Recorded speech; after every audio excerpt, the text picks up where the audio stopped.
Ruined vagina? Okay. Saggy boobs? Sure.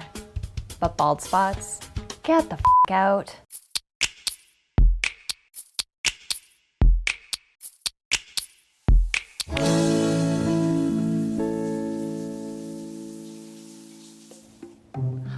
Woohoo! Can I see the picture? Delete it? You got my bald spot.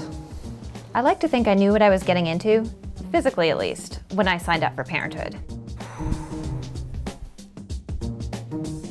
Look, I took things fairly well when my son exploded out of my vagina and left me with a 3rd-degree tear, plus an extra flap of skin in my perineum. I like to call it my shark fin. It eventually had to be surgically removed. Ooh. Plus a butt full of hemorrhoids that still occasionally like to pop up and say, "Hey girl, you ever consider more fiber in your diet?" I accepted it when over the course of 18 months of breastfeeding, my son literally sucked all the youth from my own body, leaving me looking not so much like the soft, curvy essence of motherhood I'd imagined, but more like Steve Buscemi in leggings. Yikes! But when my son finally weaned and my boobs let out a giant sigh of relief and never inhaled again, I just shrugged and went bra shopping. At Loblaws, obviously. But when my hair started falling out in clumps a few months after giving birth, and what didn't fall out broke off in spiky shards in my son's tyrant fists, I felt nothing but despair. This was a side effect of mom life that I could not hide in lotions, underwire, and granny panties. Postpartum hair loss, also known as telogen effluvium. Postpartum hair loss, which is also known as telogen effluvium, affects about half of women who have been pregnant. It usually starts about 3 to 6 months after giving birth, and it can last another 6 months after that. Research suggests that it's the drop in estrogen and progesterone after giving birth that causes all that increased shedding, kind of to make up for the fact that while we're pregnant, we lose less hair. Eventually, our hormones and our hair are supposed to even back out. Don't worry, it'll grow back.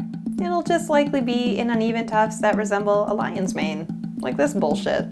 This magical time gave me a new appreciation and understanding of the mom haircut.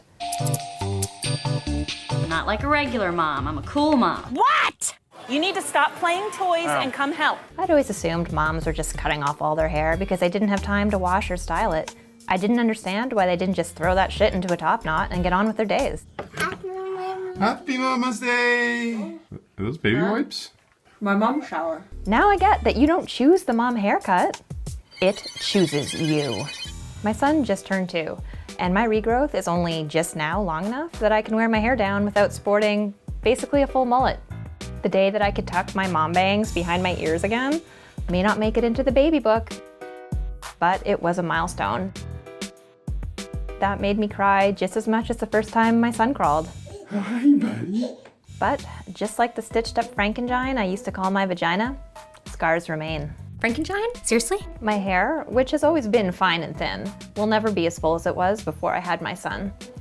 My mom bangs are mostly grown out, but my part's a little bit wider and deeper than I'd like. And the back of my head is a little bit patchier than I'm comfortable with. I could ask my doctor if any vitamins or supplements might help. I could invest in some jaunty hats. I could cry into a glass of wine, and I have. But for now, I think I'll just get back to the backyard where my son still needs help climbing up and down the slide. Also, I definitely have to burn my husband's phone.